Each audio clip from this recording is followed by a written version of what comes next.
got so much motherfucking design on right now.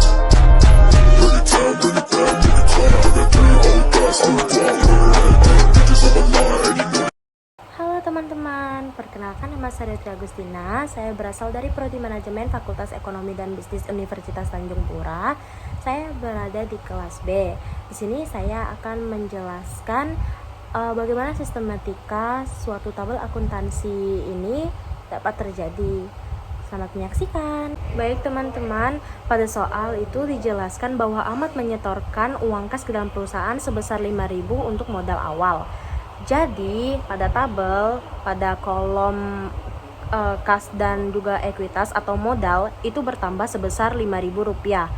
Keduanya sama-sama bertambah setelah Ahmad memasukkan uang kas tadi.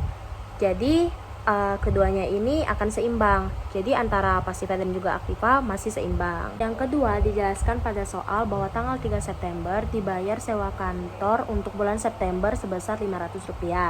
Jadi pada tabel itu di kolom kas dan juga ekuitas sama-sama berkurang Rp500. Mengapa berkurang? Karena ini termasuk ke akun beban sewa. Mengapa beban? Karena kita telah membayar dan masa sewanya telah kita jalani. Maka dari itu, kas dan juga ekuitas sama-sama berkurang sebesar Rp500. Yang ketiga, dijelaskan bahwa pada tanggal 5 September perusahaan membeli peralatan berupa laptop secara kredit dengan harga sebesar Rp1.000. Jadi pada kolom peralatan itu bertambah Rp1.000 karena perusahaan sudah mempunyai peralatan berupa laptop, dan utang juga bertambah karena tadi disebutkan bahwa peralatan ini dibayar secara kredit, maka utang juga bertambah sebesar Rp1.000.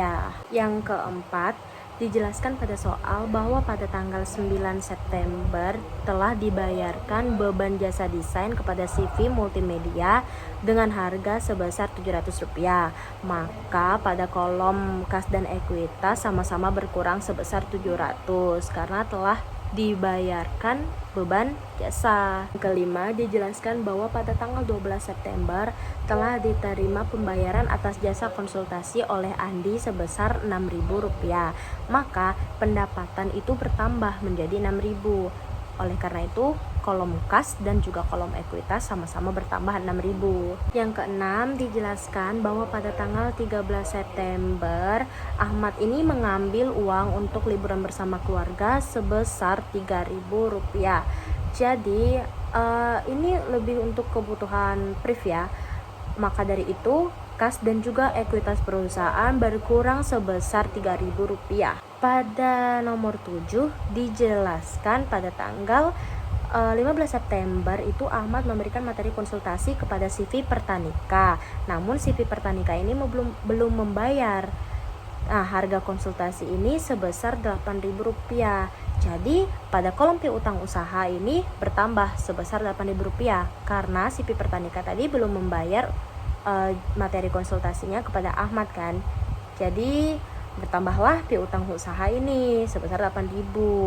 Nah, ini juga dicatat sebagai modal atau ekuitas perusahaan. Maka pada kolom ekuitas juga bertambah sebesar Rp8.000. Soal nomor 8 dijelaskan bahwa pada tanggal 19 September Ahmad telah melunasi pembayaran secara kredit atas pembelian laptop yang telah dilakukan pada tanggal 5 September yang lalu.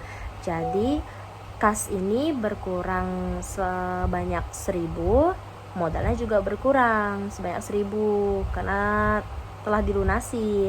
Jadi kedua kolom ini sama-sama berkurang, kolom kas dan juga kolom utang. Pada soal nomor 9 dijelaskan bahwa pada tanggal 22 September itu CV Pertanika membayar utangnya pada tanggal 15 September yang lalu.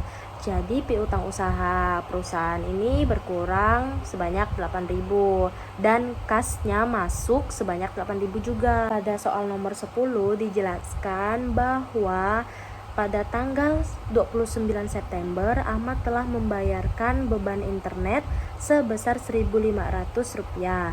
Jadi, kas perusahaan berkurang sebesar 1.500. Ekuitas atau modal perusahaan juga berkurang sebesar 1.500. Pada soal nomor 11 dijelaskan bahwa pada tanggal 30 September telah dibayarkan atas gaji karyawan sebesar Rp2.000. Jadi ini termasuk ke beban gaji. Maka kas dan juga ekuitas perusahaan sama-sama berkurang sebesar Rp2.000. Nah, setelah laporan keuangan tadi telah diakumulasikan menjadi tabel seperti ini, dapat disimpulkan bahwa saldo akhir perusahaan itu antara pasifa dan aktiva itu antara aktiva dan pasifa itu seimbang. Jadi pada bagian aktiva pada kolom kas itu telah terhitung secara total bahwa kas ini berjumlah sebesar 10.300 dan ditambah piutang usahanya sebesar 0, lalu ditambah oleh peralatannya sebesar Rp1.000 tadi. Jadi di bagian aktiva ini sebesar 11.300. Nah, kita lihat bagian pasifanya. Itu di bagian utang telah tercatat 0, di bagian ekuitas ini telah tercatat sebanyak 11.300. Jadi antara aktiva dan pasifa ini sama-sama memiliki total sebanyak 11.300. Maka dapat dikatakan bahwa perusahaan ini memiliki laporan keuangan yang seimbang. Jadi antara aktiva dan juga pasifa ini sama-sama seimbang, sama-sama harganya Rp11.300.